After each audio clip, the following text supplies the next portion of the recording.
Good morning everyone. Ito po ang inyong lingkod, si Pastor Roel Camya po mula po dito sa Winnipeg, Manitoba, Canada para po sa ating pag-aaral ng Salita ng Diyos ngayon pong umaga. Welcome po mga kapatid sa Tinig ng Pag-asa. Araw po ng Friday ngayon at ang atin pong pag-aaral, kagaya po ng aking naipangako kahapon, ito po ay tungkol sa anointing. So we are going to discuss about the concept of anointing o yung doktrina tungkol dyan, sapagkat tila po marami po sa ating mga kapatid sa pananampalataya ang hindi po napag-uunawa ang kahulugan ng salitang anointing. Basta ho anointing na lang ng anointing nang hindi naman talaga naiintindihan ang tunay na kahulugan nito. Mga minamahal na mga kapatid, the concept of anointing is central to Christian theology. But different traditions understand and give emphasis to this doctrine differently. So bawat itinayong pananampalataya, iba ang understanding at interpretation and even the emphasis on the subject of anointing.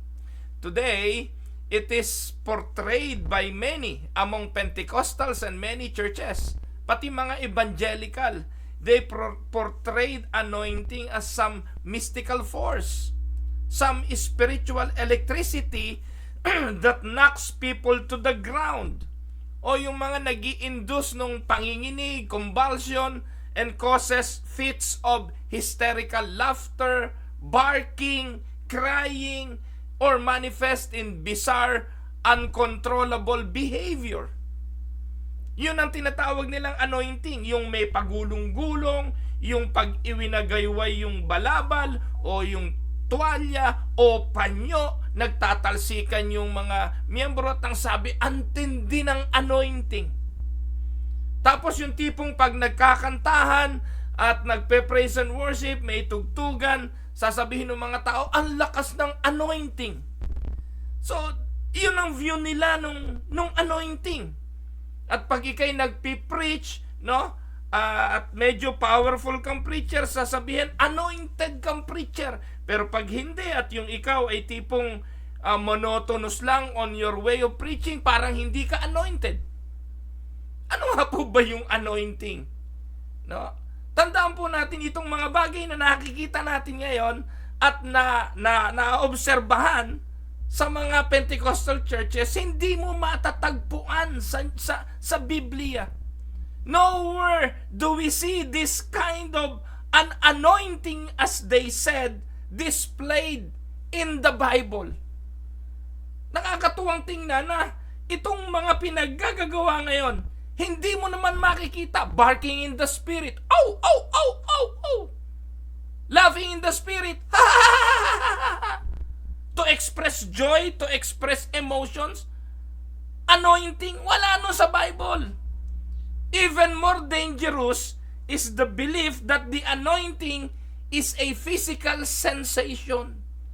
Tingling sensation, tingling feeling, o yung goosebumps.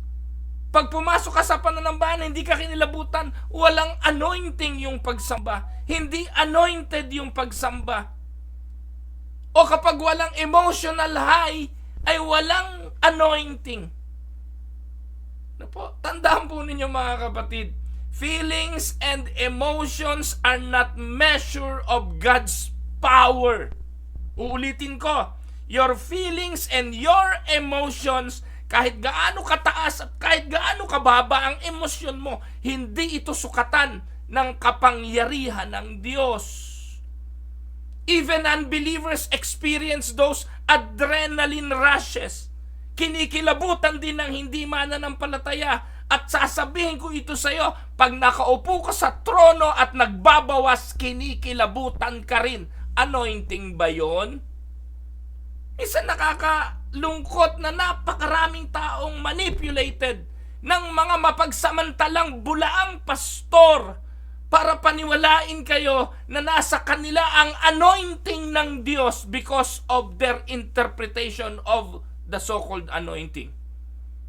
Many preachers today manipulate crowds with emotionalism, with psychological tactics, and then claim it is the evidence of the anointing of God. Mga minamahal mga kapatid, the Pentecostal and the Reformed tradition both believe in the presence and power of the Holy Spirit. Diyan nagkakaisa kami.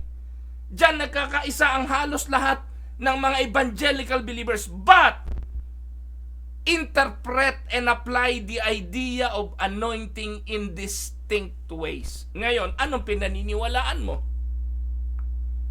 Well, basically, kapag impluensyado ka ng Pentecostal, paniniwalaan mo nga na ganun ang anointing. Paniniwalaan mo nga na part ng anointing yung nakakakita ka ng mga panag-inip. Kulang na lang may third eye ang mga Kristiyano para associated na rin sa mga kulto at sa mga science o sa mga sa mga espiritista. Ganun na po wala nang kaibahan. Ano kaibahan ni Rudy Baldwin sa mga pastor ngayon na nagpe-predict din ng future? Wala. Parehas lang. Ang kulto at yung mga ginagawa ng most Pentecostal churches, parehas. Ang ginagawa ng mga Hindu, ang ginagawa ng mga nagsasasayaw na Hinduistic belief, parehas. Sabihin nyo kung hindi. Kung may mga trance at transcendental meditation ang mga Hindus, ganun din ang ginagawa ng mga Pentecostal na to Walang kaibahan, parehong-pareho. Ngayon, nasasabihin nila, kasi ang mga Reform, walang ka-espiritu. Kasi wala daw espiritu pag ang pananambahan mo tahimik. Pero ang sabi ng Biblia, sa pagharap mo sa Almighty, be silent, let God speak. Pero sa Pentecostal, ang mga tao ang awa ng awa, ang mga tao ang salita ng salita, sila ang nag-e-express ng nag-e-express, samantalang dapat pakinggan nila kung ano sasabihin ng Diyos. Kung ano ang minemensahe ng Diyos. Kung anong utos ng Diyos, parating ganon sa kapulungan ng hinirang ng Diyos. Let God speak His word. From the Old Testament to the New Testament, ganon. Pero wala na. Binago na po yung sistemang yon at ang mga mananamba ngayon ay parang mga spoiled brat na mga bata nangawa sa kanilang tatay at gusto sila masunod. Tama o mali? At sino kumonsinti ng mga katuruang ito? Yang mga pastor ng Pentecostal na yan. And even this anointing kuno, ginagamit nila pang manipulate sa mga tao para merong something mystical about them. Walang kapangyarihan niyang mga yan. Hindi ho nagpapagaling ng karamdaman yan. Yung may cancer na pupunta dyan, may cancer pa rin pag-uwi. Yung lumpo pa rin pag-uwi. Wala po ni isa authenticated healing na ginawa yung mga yan. Wala. Si Eddie Villanueva, linggo-linggo may Jesus the Healer Crusade. Katakot-takot ang may sakit sa Pilipinas. Walang tumayo ni isa nagpatotoo na siya'y gumaling dahil dyan kay Eddie Villanueva. Dahil dyan kay Kibuloy. Dahil dyan sa mga Pentecostal na yan. Wala. Nasaan yung anointing na pinagsasasabi nila? Kasi mali ang interpretasyon. Amen? Minsan po mga kapatid, magbasa-basa at mag-aral-aral. Hindi palibasa nandyan kayo na paniwala kayo. Ano po? Yan na lang ang inyong pakikinggan. So again, to make a fair game on my preaching today, yung Pentecostal at Reform, pareho namang naniniwala sa presensya at kapangyarihan ng Holy Spirit. And we believe that. On the Reformed tradition, I believe to the power and presence of the Holy Spirit. But the greatest power that the Holy Spirit made in my life ay nung binuhay niya ang aking patay na kaluluwa at ginawa niya akong manampalataya sa bugtong na anak ng Diyos at ibinilang ako bilang anak ng Diyos. That is the greatest of all miracle. Wala akong pakialam doon sa mga bagay na gagawin pa ng Diyos. No? Pagtitiwalaan ko na siya ang may control, siya ang may provision, siya ang may gawa ng lahat. Pero kung ano mangyari sa buhay ko, sa pamilya ko, sa mga anak ko, in the nearest of future, paniniwalaan ko lahat ito pagkilos ng Diyos.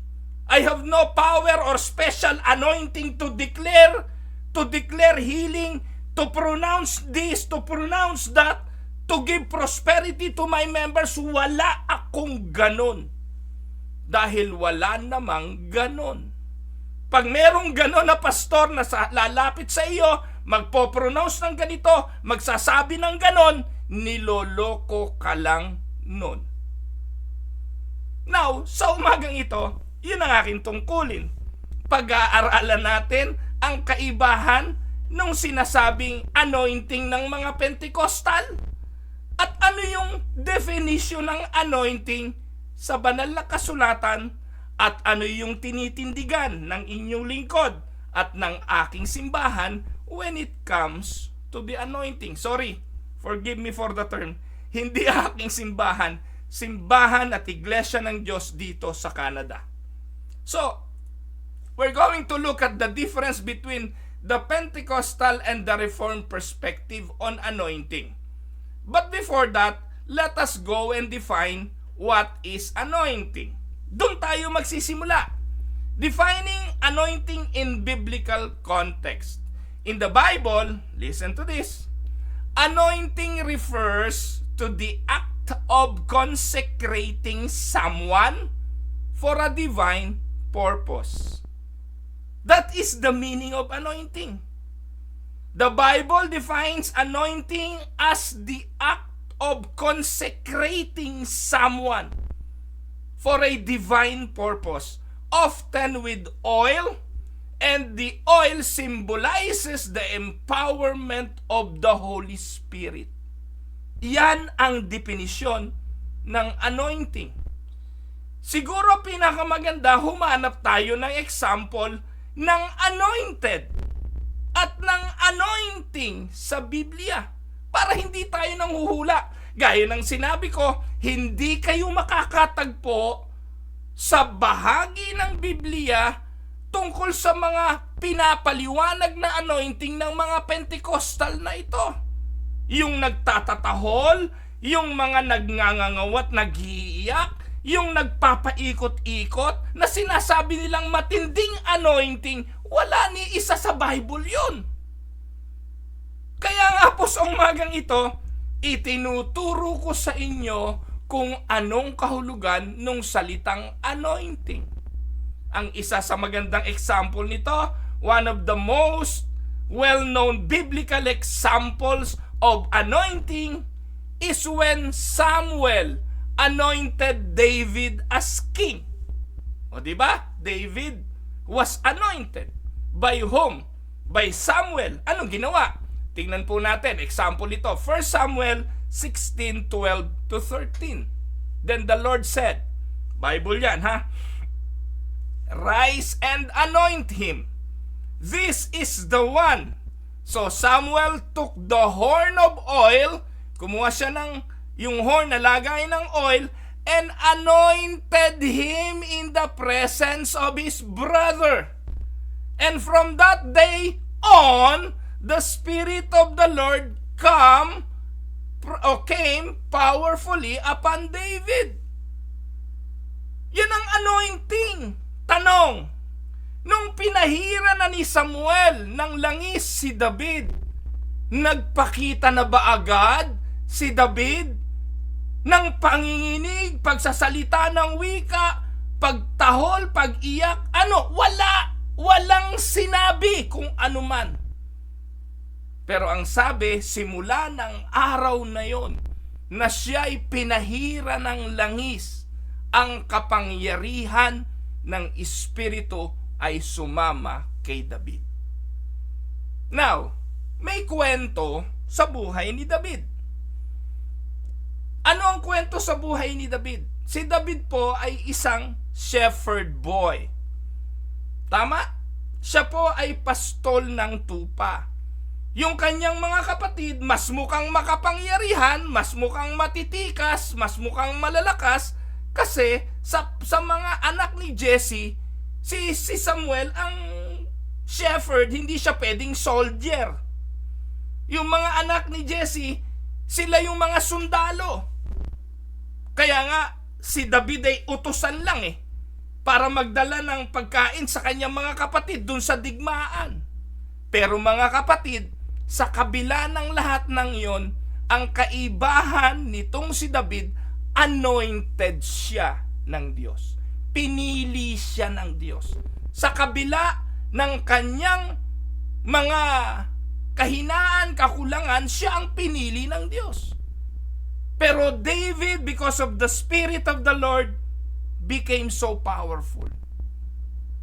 Bilang pastol, ano ang sabi ni David kay Haring Saul? Noong siya'y nagpresenta na siya ang lalaban kay Goliath, sabi niya, ako po'y pastol ng aking tupa. Kapag may mga mababangis na hayop na umaatake sa aking mga tupa, pinapatay kayo, binabali ko ang panga. Pinapatay ko po sila. So, bakit nagagawa ni David yon? Dahil ba sa kanyang galing? No, because of the Spirit of God and His anointing. Yung opportunity na magawa mo yung ipinapagawa ng Diyos. Yun ang anointing. At yung anointing na yon, kung ibinigay sa'yo, tutuparin ng Diyos kung bakit ka pinili at pinahiran ng langis. And eventually, David rose to the occasion because of his anointing. Amen? So, this anointing signified that David was chosen by God to be king, even though he was just a shepherd boy at that time. When he was anointed by Samuel, pastol siya ng tupa. Amen? Now, the act of anointing with oil symbolized God's calling. Ito po yun. Yung pong anointing ay pagkatawag, empowerment, and the presence of the Holy Spirit in David's life. Pakinggan nyo yan, mga kapatid. Mahalaga na maintindihan natin yan kasi pag-uusapan natin yung mga believer. Paano tayo na-anoint sa panahon natin ngayon? Tatlong bagay. God's calling, empowerment, and the presence of the Holy Spirit. Tatlong bagay yan, mga kapatid. No? Sa mananampalataya sa panahon ngayon, papaano kumikilos itong tinatawag na anointing na ito? Walang pagbabago. Kung paano inanoint si David, ganun din anointed ang mga believers sa panahon ngayon. The believer of our time, kagaya kahapon, pinag-aralan natin ng Ordo Salutis, yung mga elect, they will be called. Effectual calling. So, ikaw ay i-anoint. The same anointing with Jesus. The same anointing that Jesus received, ganun ding anointing ang ating tatanggapin because our anointing is connected with Jesus. Mamaya, lubusan natin itong maiintindihan. But then, I would like to give more example of anointing in the Bible at hanapin po natin dito kung nasan yung mga panginginig, nasan yung pagtahol, nasan yung mga pinaggagawa ng mga Pentecostal na ito na tinatawag nilang anointing. Diyan kay David, wala nun. Tingnan natin naman kaya sa mga anak ni Aaron. Ito yung tinatawag na priestly anointing. Si Aaron ay ang mga awit, sila yung namamahala sa templo, sila'y tinawag ng Diyos for that specific role. Exodus 30:30, ang sabi diyan, anoint Aaron and his son and consecrate them so they may serve me as priest. Moses was instructed to anoint Aaron and his sons, yung mga lalaki sa pamilya ni Aaron, ay i-anoint. Paano yung anointing na yon? The same anointing, kagaya kay David, pinahiran sila ng langis. May panginginig? Wala. May pagtahol? Wala. May pagulong-gulong? Wala akong nabasa. Ano significance nito? This anointing set Aaron and his descendants apart for priestly service, symbolizing their dedication to God. The anointing oil represented holiness and divine authority. Pinahiran sila ng langis para sila'y maging iba kesa dun sa iba. Amen? So, lahi lang ni Aaron ang papasan ng kabanantipan. Pag hindi ka kabilang sa anointed na yan, patay ka pag sihinipo mo yung kabanantipan. At alam natin yan sa kasaysayan. Kasi specific ang Diyos sa kanyang anointing. Ibig sabihin, meron kang gagampanan, meron kang tutuparin na ayon sa pagkatawag ng Diyos. Walang panginginig. Tingnan pa natin, the anointing of Saul as king. Ito yung pinalitan ni David si Haring Saul. Pero si Haring Saul, anointed siya. Ano pa? Kahit na kapalpak-palpak niyan. Pero siya ang unang hari na pinahiran ni Samuel. 1 Samuel 10:1, then Samuel took a flask of oil, the same flask of oil kay David, horn dito flask, but it's all the same. Yung langis na nandun ang mahalaga doon. Ang sabi dyan, then Samuel took a flask of oil and poured it on Saul's head and kissed him, saying, has not the Lord anointed you ruler over his inheritance? So tinatanong niya si Haring Saul, di ba? Inanoint ka ng Diyos para maging hari. Anong significance niyan? Saul was the first king of Israel, and this anointing represented God's selection and empowerment for leadership. However, his latter disobedience led to his downfall. But he was appointed. He was anointed. He was poured as an oil on him. So yun po yun. Then what about the anointing of Jesus? Si Jesus appointed yung kanyang messianic anointing. Mababasa natin yan sa Luke chapter 4 verse 18. And here, it is a quote on Isaiah 61 verse 1. Na anong sabi? The Spirit of the Lord is on me because He has anointed me to proclaim good news to the poor. He has sent me to proclaim freedom for the prisoners and recovery of sight for the blind and to set the oppressed free. Ito po yung palatandaan ng Mesaya. Ito po yung patunay na siya ang Mesiyas. Kaya nung tinanong ng mga alagad ni John, si Jesus, kung ikaw na ba yung Mesaya o maghihintay pa kami ng iba? Ano ang sabi ni Jesus? Di naman niya sinabing, ako nga yun. Ano sinabi ni Jesus sa mga alagad ni Juan? Bumalik kayo kay John at sabihin ninyo, ano sabi? Sabihin nyo, nakakakita ang mga bulag, nakakalaya ang mga lumpo. At ang salita ng ang gospel ay pinapangaral sa buong sanlibutan. Because those were the signs of the Messiah. Anong significance nito? Jesus was not anointed with oil like the Old Testament figures. The difference with Christ's anointing, walang nagpahid ng langis sa kanya. His anointing is with the Holy Spirit at His baptism. Mababasa natin yan sa Luke 3:22. This anointing declared Him as the Messiah, as the anointed one. Ang sabi ng tinig sa langit, ito ang sinisinta kong anak. At bumaba sa kanya ang banal na Espiritu Santo. Siya ang inyong sundin. Amen? So, that is the anointing of Jesus. Walang panginginig, walang pagulong-gulong, walang extraordinaryong bagay, walang goosebumps, at wala ni isa doon sa sinasabing mga anointing ng mga Pentecostal sa panahon ngayon.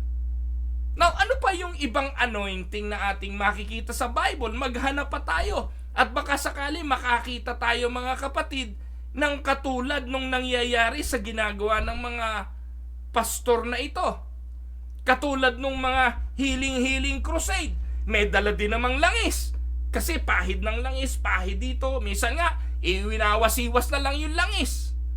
No? Iyon po ba yun? No? Alam niyo po, meron din naman tinatawag sa Bible niyan na anointing for healing. Inyutos yan James chapter 5 verse 14. Ano sabi diyan? Is anyone among you sick? Hindi po pinagbabawal yan. Yung pagpunta ng mga elder at pananalangin sa mga kapatirang may sakit. Kaya magpahanggang ngayon sa Reformed tradition, tinatrabaho ito ng mga elders, tinatrabaho ito ng mga pastor, pumupunta sa mga bahay ng mga kapatirang may sakit. At anong sabi? Ipine-pray over sila and then anoint them with oil in the name of the Lord. Yung iba nagpapahid pa ng langis, pero tayo kasi itong oil na to sa panahon natin, symbolical ito ng Holy Spirit. Again, atin na pong napag-aralan yung parable of the 10 virgins, yung kaibahan ng 5 wise virgins. They have an extra oil. At ano yung extra oil na yon? That represents the Holy Spirit in them. Yung 5 foolish, wala nun. Kaya yung 5 foolish, magngangangal yon. Magkakakatok at sasabihin papasukin, pero hindi sila makakapasok kasi wala silang Holy Spirit. Pero yung wise, they have the Holy Spirit. They have an extra oil. At sa panahon natin ngayon, tandaan natin ang kagalingan ng sino mang may karamdaman kung loloobin ng Panginoon ay sa kapangyarihan ng Santong Espiritu. Kaya we pray. We are not declaring healing, we are begging for healing. We are praying for God to move His Holy Spirit, anoint the sick brother or sister. Anong significance? This anointing represents God's power to heal and is a symbol of faith, obedience, and divine intervention in times of sickness. Anointing for healing. Pero walang panginginig, walang nagtatatumbling, walang sumusuka at kung ano-ano pa, di ba? Sa Pentecostal, makikita na ninyo lahat. Nagsusukahan, nagtatumbling, meron pa tinatadyakan yung espiritong nasa tiyan ng mga tao. No? Sinasaway. Meron pa ho nag-aahit ng pubic hair dahil nandun daw yung masamang espiritu. Inaanoint. Naku po, lahat na makikita nyo. Pero, nasa Bible ba tong mga to? Wala. All those things are pastoral manipulation ng mga pastor na bulaan. At meron din pong anointing for burial. Number 6. Jesus anointed by Mary. Sabi po sa John 12:3, then Mary took out a pint of pure nard, an expensive perfume. She poured it on Jesus and wiped his feet with her hair, and the house was filled with the fragrance of the perfume. So, anong significance? This act symbolize honor, worship, and preparation for Jesus' burial as He was about to give His life for humanity. That is His calling. That was He predestined to do, to save those whom God has elected. Amen? So, while both Pentecostal and Reformed tradition affirm the importance of anointing, makikita natin ang malaking discrepancy at kaibahan sa kanilang mga pagtuturo. Now, lawakan pa natin. Puntahan natin yung mga Pentecostal perspective on anointing. Isa-isahin pa natin. So, Pentecostal emphasize the experiential and supernatural aspect of the anointing. Yan. So, yan ang mga pinaniniwalaan ng mga Pentecostal eh. Yung experiential and supernatural aspect. Na ano daw yon? Kapag ikaw ay anointed, nakakapag-speak in tongues. Yung Holy Spirit, kapag ikay inanoint, merong mga experiential and supernatural thing that can happen. They believe that the anointing of the Holy Spirit manifests through spiritual gifts, through signs and wonders, and empowering believers for ministry and daily Christian living. Yan. Kaya pag naging Kristiyano ka sa Pentecostal, para kang super science. Alam mo yung super science? Yung si Son Goku. No? Palakas ng palakas ang kapangyarihan mo. Kailangan ka magpalakas ng kapangyarihan. Sa halip na mamuhay ka ng may kabanalan at magpakabanal, hindi. Kailangan kang mag-upgrade. Dahil yung physical manifestation ng iyong pag-unlad ay ang kapangyarihan ng Espiritong nasa iyo. Anointing ang tawag nila doon. Kaya si Uriel Balano, ganun siya kayabang eh. Si Uriel Balano ng G12. Sabi niya, ang level ko dati, akala ko pandaan-daan lang kami. Tapos naging libo-libo. Ngayon, milyon-milyon pala. Doon pala ang level ko. O, yun ang anointing niya. Maging multi-millionaire. Nakuha niyo po mga kapatid. Because they associated the anointing with the supernatural aspect. Now, ano yung mga key beliefs ng mga yan? Una, empowerment for ministry. No, kapag ikay anointed, dapat ikaw ay may power. Anointing is seen as distinct empowerment of the Holy Spirit, often referred to as the baptism of the Holy Spirit. Meron silang separate na bautismo, hindi sapat yung bautismo sa tubig, hindi pa yon. Meron pa silang baptism of the Holy Spirit na kanilang, na kanilang ine-emphasize dahil ito raw ay naranasan ng mga alagad sa Acts 1:8. Kaya dapat gawin din natin yon. Dapat meron din tayong baptism of the Holy Spirit. Ang tanong, sino nagbabautismo ng Holy Spirit? Di yung pastor din. There is no such thing. Mamaya ibang papaliwanag po natin yan.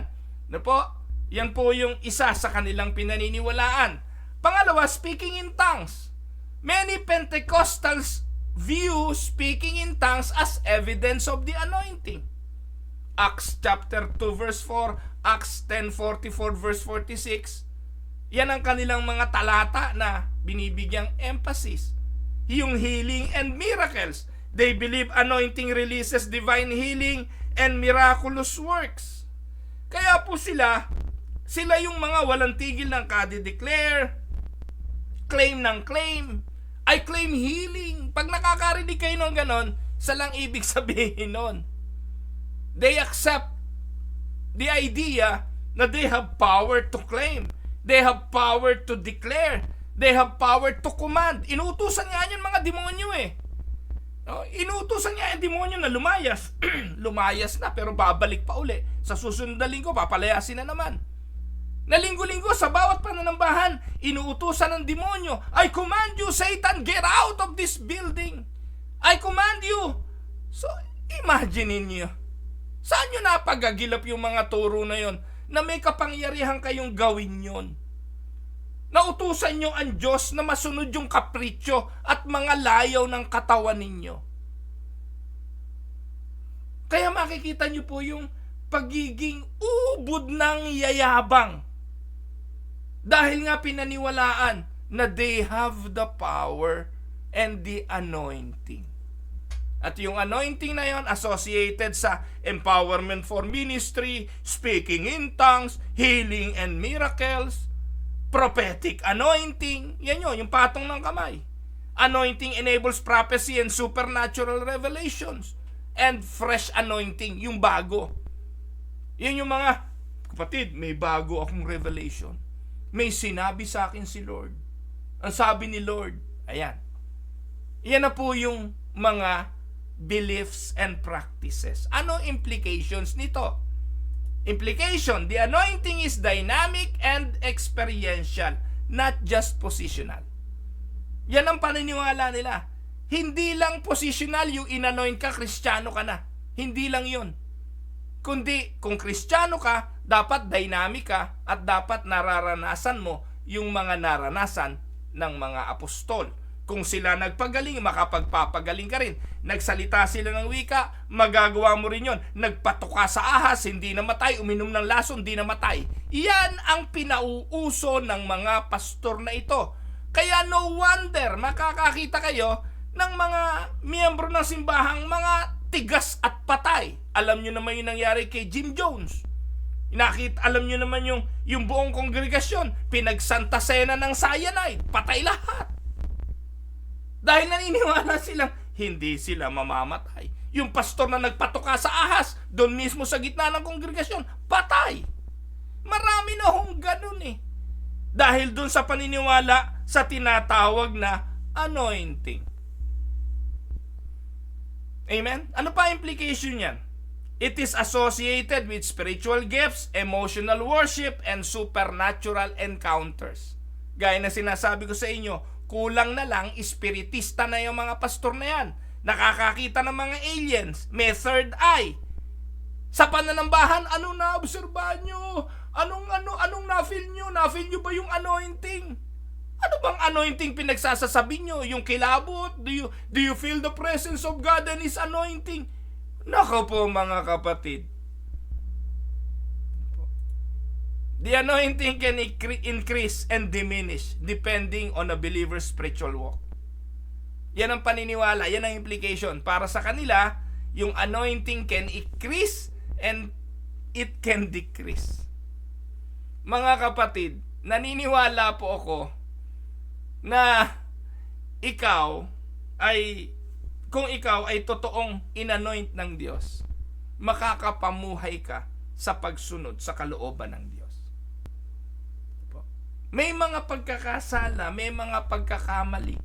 Pero ang pangako ng Diyos, He who began a good work in us will be faithful to complete it. Yung anointing na yon, hindi yun mababago. Amen?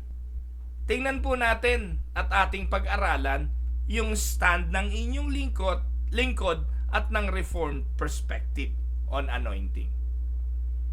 So, ito po yung sa akin. Ito po yung tindig ng mga mananampalatayang ibangheliko. Yung totoong ibangheliko, ho. Ito po ang tayo ng mga Reformed faith. The Reformed tradition, listen, takes a covenantal and doctrinal approach. Hindi ho kasi po pwedeng sisirain ng bagong tipan ang lumang tipan. Parating ipinapaliwanag ng mga kaganapan sa bagong tipan kung ano ang kaganapan sa Old Testament. And even the Lord Jesus pumarito, hindi para sirain ang kautusan, bagkus ay ito pa rin at ipaliwanag. Tama? Now, if there is such thing as anointing in the Old Testament, pwede bang magbago yung anointing sa Old pagdating sa New? Hindi pwede. Dahil kung magbabago yon, hindi na po yun anointing. Nabasa, nakita, binigyan tayo ng halimbawa kung ano anointing ni Saul, ni David, na po, at ng mga propeta na binigay nating example kanina, maging ng Panginoong Hesus. At hindi po ito kaparehas ng anointing as the Pentecostal are interpreting today. Way too far. Kaya, titingnan natin kung ano yung anointing na yon sa pananampalatayang reformado. Ang ating pananampalataya, covenantal, ibig sabihin, hindi nagbabago ang pangako at kasunduan. We are going to look at it on the doctrinal standpoint. we will focus on the sufficiency of Christ's anointing. Tanong, nung inanoint ba si Christ, kompleto na yon? Yung inanoint ba si Christ, na-fulfill ba yung kanyang anointing, yung pagkakapahid sa kanya bilang Messiah? Ang sagot natin dyan, yes. Now, with our union with Christ, iba ba yung anointing ni Christ at anointing natin? No. It is all but one and the same. Amen? Tingnan po natin ang key beliefs and practices. 1. Look at the anointing of Christ. Jesus is the true anointed one. Can we say amen? So, if Christ is the true anointed one, tayo bilang believers, ang paniniwala ng mga Reformed, we share in His anointing through faith. Can we say amen to that? Anong talata? Hebrews 1:9. You have loved righteousness and hated wickedness. Therefore God, your God, has set you above your companions by anointing you with the oil of joy. Because of our association with Christ, we are also anointed with Him, with the oil of joy. Ayan. Yan yung pala naman, Bishop Meron naman palang laughing in the spirit. Nasaan dyan? Ayun anointing with oil of joy. Kaya naman pala naglululundag, naglulupasay. Mga kapatid, wala pong ganyang binabanggit dyan. Interpretation nyo lang yan.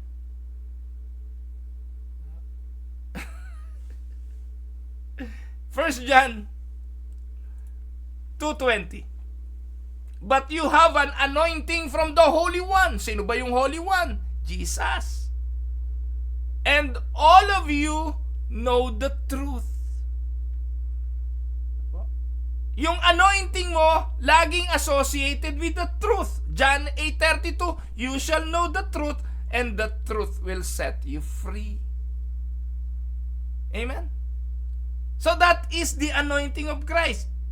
Wala na hong second blessing. Wala na hong second anointing.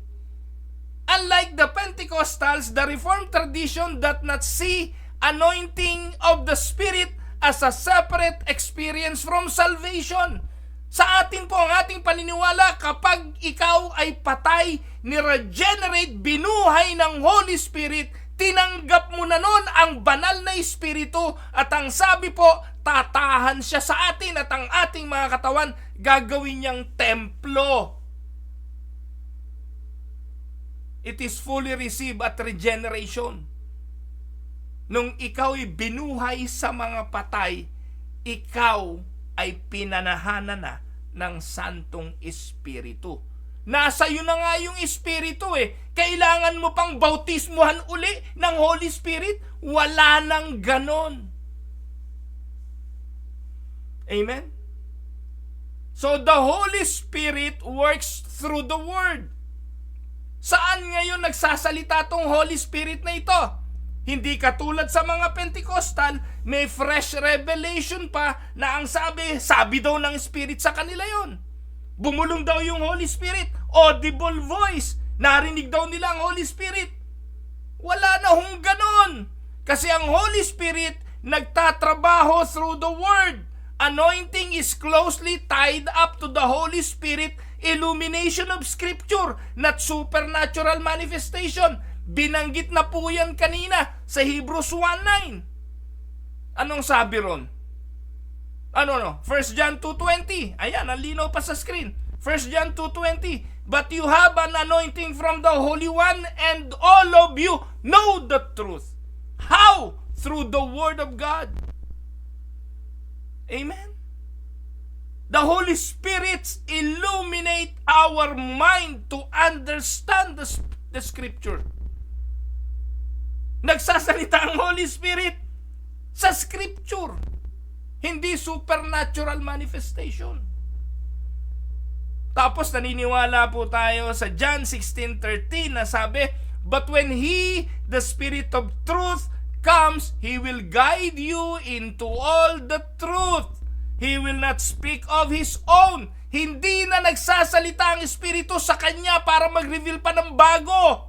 He will not speak on His own. He will speak only what He hears, and He will tell you what is yet to come through the Word. Amen. Kaya isinulat ng mga alagad ang mga epistles para iyon ang ating intindihin, yun ang ating unawain, yun ang ating gawin at sundin. Hindi na maghintay pa ng meron pa bang sasabihin ng Holy Spirit sa panahon natin ngayon? Huwag na kayong magpaka-Rudy Baldwin. Mga pastor, walang ganon. Kung meron kang naririnig na ibang tinig, magpunta ka sa psychiatrist, schizophrenic ka, pastor. Magpa-check up ka. Sapat ang banal na kasulatan, sapat ang Biblia, at lahat ng pwede mong ituro na andoon sa banal na kasulatan. Kaya yung mga prophetic gesture ng mga pastor, mga kapatid, sa online man o sa pulpito, huwag ninyong paniniwalaan. Ipa-check up nyo si pastor. Baka isang araw magdeklara yan ng kung ano-ano. No? Delikado kayo dyan. Ano po? Pag si pastor wala na sa normal yung pinagagagawa, bigla na lang tatawa, bigla na lang iiyak, biglang lulundag, biglang magpapagulong-gulong, ipa-check up nyo. At huwag nyo ring paniwalaan na kaya yan sa patong ng kamay at magluluhod man kayo at magtatumbling. Pare-pareho lang kayo. Dalhin nyo si pastor sa psychiatrist. Painumin nyo, tali nyo ng ano, tali nyo ng yun, kung ano pang gawin yan. Nakuha nyo po mga kapatid, hindi po ito pang-iinsulto.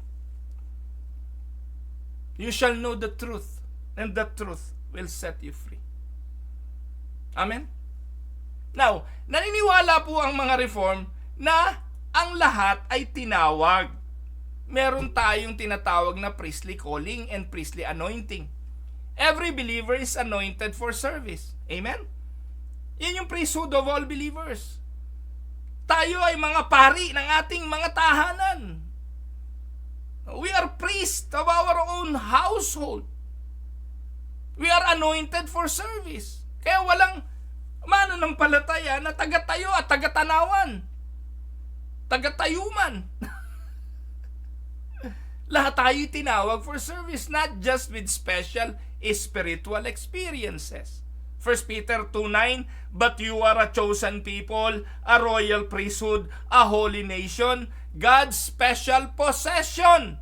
This is the church, that you may declare the praises of Him who called you out of darkness into His wonderful light. Pwede naman palang mag-declare. Tama. Anong dapat i-declare? Praises of God. Declare His worthiness. Declare His power. Declare His goodness.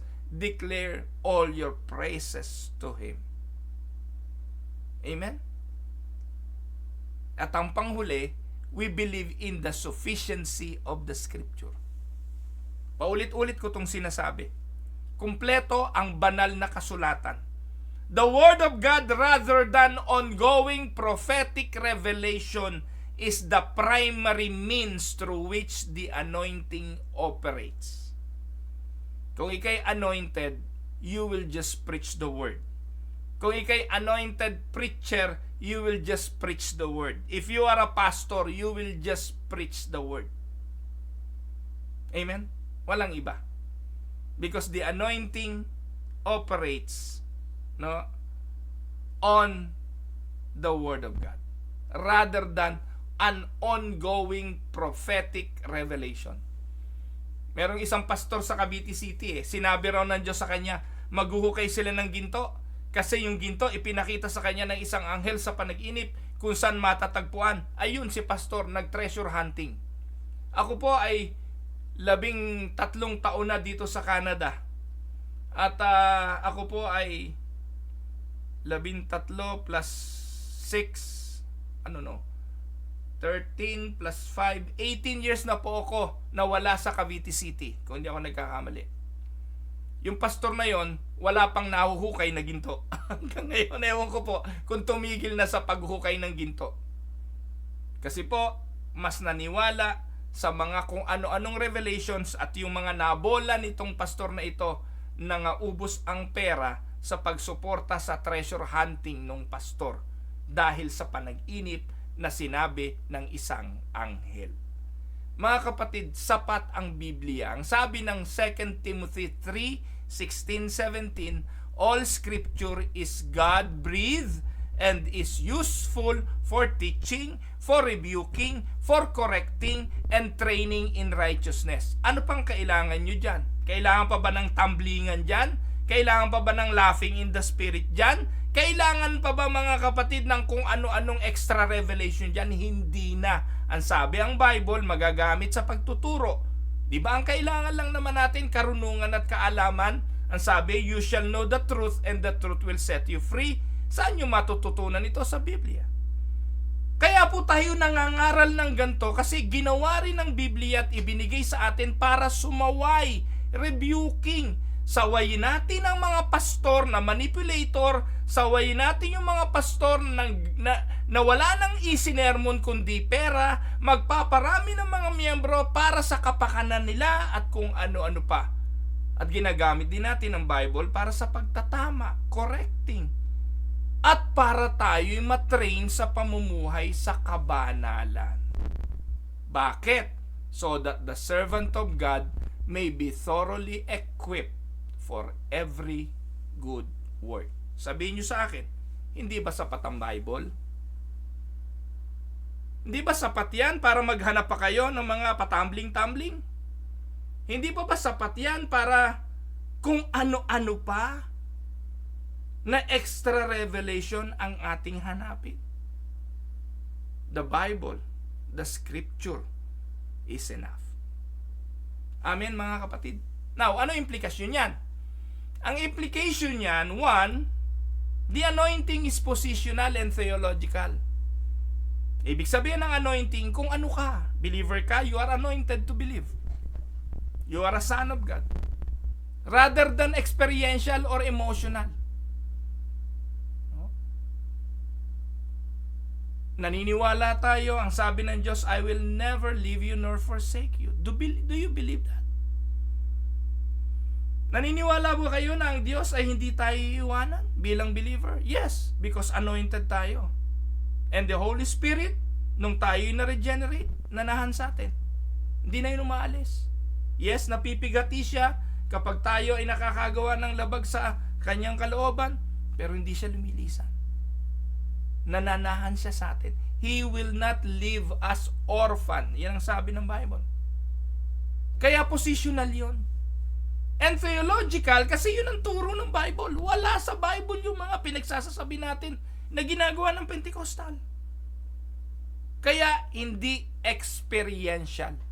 Maging sa ating pananambahan, take note, hindi ka sisimba to gain another experience and emotional high. Nakakalungkot, pag pupunta sa pananambahan, hinahanap yung kilabot eh. Pag hindi kinalabutan sa kantahan, naku, walang anointing, patay na patay. Ang pagsamba, boring. Bakit? Kasi ang hinahanap natin, yung mga pinagtututuro ng Pentecostal. Psychological, emotional manipulation. Kaya yung mga pastor kunwari naiyak sa padala, oh, Panginoon! Wala naman luha. Lalo na, nakapunta na ba kayo sa mga iglesia ni Cristo? Huwag nyo na subukan. Pero, yung po mga iglesia ni Cristo, matatawa kayo sa mga ministro niyan eh. Pag nagdasal, oh, dakilang Diyos! Wala naman luha. Lahat yon ay puro experiential, emotional din. Pakitang tao. Kunwari nababagbag, kunwari, hindi naman. Kaya tayo sa Reform, ang anointing natin positional. Pag ikay Christian, anointed ka. Ngayon, bakit hindi ako nakakapagsalita ng ganun? Bakit hindi ako ganun? Mga kapatid, tandaan nyo, ang katotohanan, may kanya-kanya tayong kaloob. We are in the body, hindi lahat ng body parts ay pare-parehas. Kaya merong mga tao, pare-pareho tayo ng anointing, pare-pareho tayong anak, pare-pareho tayong kabilang sa pamilya, pare-pareho tayong pinapanahanan ng Holy Spirit. Pero yung mga ministering gagampanan natin, iba-iba. No? Tandaan po ninyo mga kapatid, hindi lahat ay naging katulad ni Apostol Pablo. Si Apostol Pablo, he went an extra mile, going to the Gentile and to the Greek to spread the word of God. Yung ibang mga alagad, nanatili sila sa Jerusalem. Kaya, para sa atin, ang implication nito, anointing is positional and theological. Kapag may nagsabi na, naku, anointed ako ganito to prophesy, di na tayo naniniwala doon. Tigilan nyo kami. Hindi namin kailangan yung propesiya mo. Alam nyo po ba, ang daming prophecy binanggit sa akin eh. Kung ano-ano. Sabi nung isang pastor na Afrikano na ginamit yung Unida Center dati para magkrusada. Pinapayagan naman kasi doon kahit na anong klaseng relihiyon eh. Basta magbabayad. No? Ginamit nga yung dati ng isang general eh para pagpraktisa ng mga dancer sa Japan eh. No, nagagamit po 'yun. Anyway, kalimutan na natin 'yon. Meron pong isang pastor doon na Afrikano pumunta. Bago po siya sumalang doon sa stage, pumunta muna sa opisina. Dati po nandoon ako sa office. Nilapitan ako, pinag-pray ako. Alam naman tanggihan mo yung prayer. So sige, hinayaan ko, ipanalangin ako. Kung ano-ano sinabi sa akin. Sabi, I saw a great future for you. Kung ano-ano. You will be in television. Magkakaroon daw ako ng platform. Makikita raw ako sa television. Hanggang ngayon, di pa ako nakikita sa television eh. Tapos sisikat daw ako. Makakarating daw ako sa Amerika. Oo po, nakarating naman po ako ng Amerika isang beses. At kung ano-ano pa. Ang daming prophecy. Hindi ko kailangan yun. Meron nga po ako isang kamag-anak na pastor eh. Sabi gagawin akong propeta. Ako daw ay propeta. Ang anointing ko daw is to be a prophet. Nakakatawa lang. Pero ang alam ko, ako'y anointed to be a son of God. Amen? The same anointing na galing kay Kristo. And that anointing is permanent, not dependent on feelings. Kaya nga po ang pagiging born again natin ay umiihip ang hangin, alam nating may hangin, hindi natin alam kung saan galing, ganun ang ipinanganak sa Espiritu. Maging yung kapanganakan mo di mo alam paano ginawa paano ka binuhay sa mga patay. Paano ang espiritong patay ay binuhay ng Santong Espiritu? Hindi natin alam paano yun. Para hindi ma-manipulate. Pero ngayon, minamanipulate pa rin ng mga Pentecostal. Pasusunurin sa isang panalangin, patataasin ang kamay, papangakuan, dahil sumunod ka sa prayer, ngayon born again ka na. Hindi ba na ganun ka rin kapatid? Sabihin mo sa akin kung hindi ka na ganun. Kung hindi, amen. Pero ganun ngayon Tapos, pag nagkasala ka na wala anointing, take note, your anointing is permanent and not dependent on feelings. Ephesians 1:13-14. Ano sabi diyan? And you also were included in Christ. Tayo daw ay included in Christ. When you heard the message of truth, the gospel of your salvation. Look at this. When you believed, you were marked in Him with a seal, the promised Holy Spirit, who is a deposit guaranteeing our inheritance until the redemption of those who are God's possession. Hinihintay pa natin yung pagbalik ng ating Panginoon para tanggapin yung ating inheritance.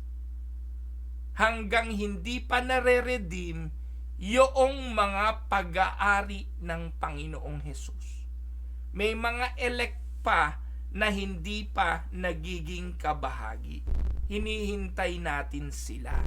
Kaya tayo nangangaral para makumpleto ang lahat ng redeem, lahat ng iglesia na pinili ng Diyos. Saka siya babalik.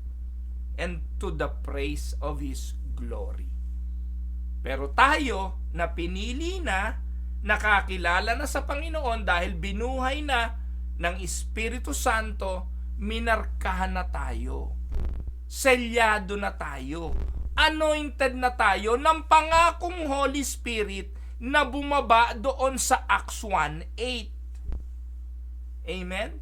At ang sabi, ito ay deposito, guarantee ng ating mana.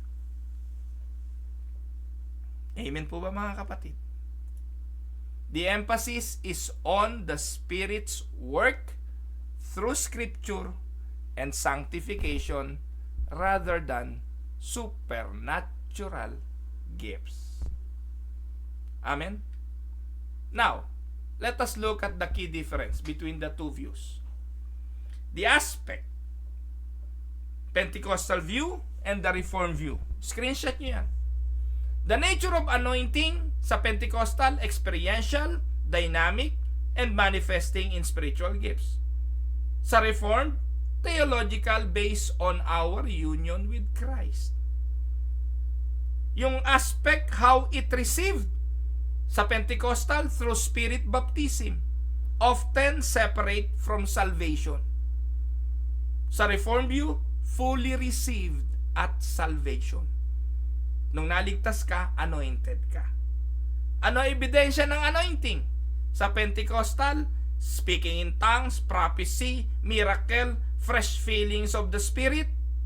Sa Reformed view, ang ebidensya ng anointing, sanctification. Makakapamuhay ka ng may kabanalan.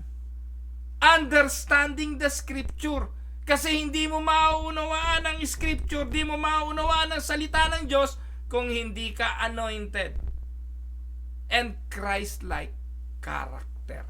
Yun ang ebidensya ng anointing, kapatid. Aspect ng ongoing nature, para sa Pentecostal, nire-renew ang anointing. Kaya linggo-linggo, bawat pananambahan, receive the anointing! Receive the anointing! Bulahin ninyo mga lolo nyo.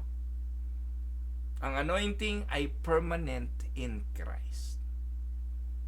Ang role of the word sa anointing sa Pentecostal, important, but secondary to personal encounters with the Spirit.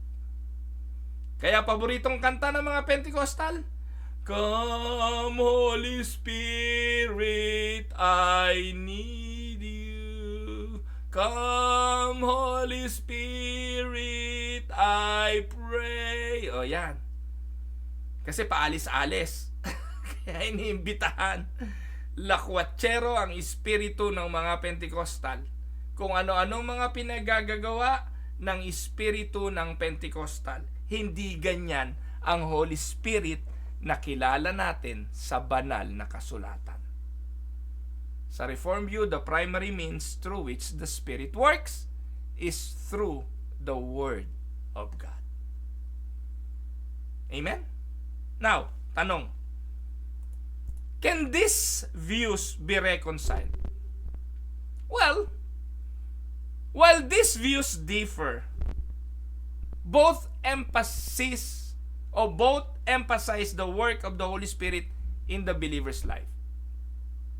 Bagamat nagkakaiba sila, naniniwala naman ng Pentecostal at ang Reform na in some areas, in some key areas, parehas na mahalaga ang anointing.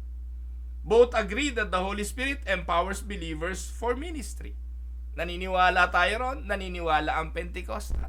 Ang kaibahan lang, yung empowerment ng Holy Spirit sa atin through our sanctification and through our understanding of the Scripture. Sa kanila, ay kung ano, speaking in tongues, miracle at kung ano-ano pa.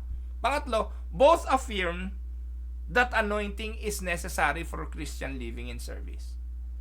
Parehas na naniniwala tayo na kailangan natin ng anointing para makapamuhay bilang Kristiyano. Pero ang kaibahan lang sa Pentecostal, kailangan nilang i-renew. Parang passport, parang lisensya. Sa atin, permanente. Panguli, both recognize Jesus as the ultimate anointed one. Diyan tayo nagkakaisa. Pareho namang naniniwala na si Jesus ang ultimate anointed one. Amen? So, question for reflection. How do you personally experience the anointing of the Holy Spirit in your life? Do you lean more toward a Pentecostal or a Reformed view of anointing? How can we apply a biblical understanding of anointing in church ministry today? Kayo po ang sumagot sa mga reflection question na yan. Again, ito po ang inyong lingkod, si Pastor Ruel Camia po, mula po dito sa Winnipeg, Manitoba, Canada, para po sa ating pag-aaral ng salita ng Diyos ngayong umaga, dito po sa Tinig ng Pag-asa.